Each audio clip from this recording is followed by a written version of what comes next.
గుప్పుడంత మనసు serial audience అందరికీ కూడా చాలా ఫేవరెట్ సీరియల్.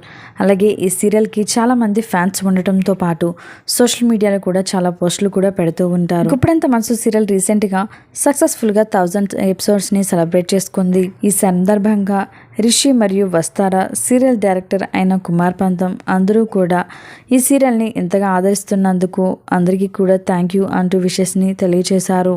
అలాగే చాలామంది బుల్లితెర ఆడియన్స్ కూడా గుప్పుడంత మనసు సీరియల్ టీమ్కి కంగ్రాచ్యులేషన్స్ అంటూ కామెంట్స్ పెడుతున్నారు. అలాగే రిషి త్వరగా రీఎంట్రీ ఇవ్వాలి, రిషి వస్తారా ఇద్దరు కూడా కలిసే ఉండాలి అని అందరూ కూడా కామెంట్స్ పెడుతున్నారు. మరి మీరు కూడా గుప్పుడంత మనసు సీరియల్ టీమ్కి కంగ్రాట్స్ అనే విషయం తెలియచేయాలి అనుకుంటే ఇప్పుడే కామెంట్ చేయండి. అలాగే గుప్పుడంత మనసు సీరియల్ కనుక మీకు నచ్చినట్లయితే తప్పకుండా ఈ వీడియోని ఒక లైక్ చేయండి. అలాగే 1000 ఎపిసోడ్స్ సందర్భంగా ఈ సీరియల్లో మను అనే కొత్త క్యారెక్టర్ కూడా ఎంట్రీ ఇచ్చాడు. మరి తన రాకతో ఈ సీరియల్ ఎటువైపు మలుపు తిరుగుతుందో చూడాలి. ఇలాంటి లేటెస్ట్ వీడియోస్ కోసం ఇప్పుడే మా ఛానల్ని సబ్స్క్రైబ్ చేసుకొని పక్కనే ఉన్న గంట సింబల్ని కూడా క్లిక్ చేసేయండి.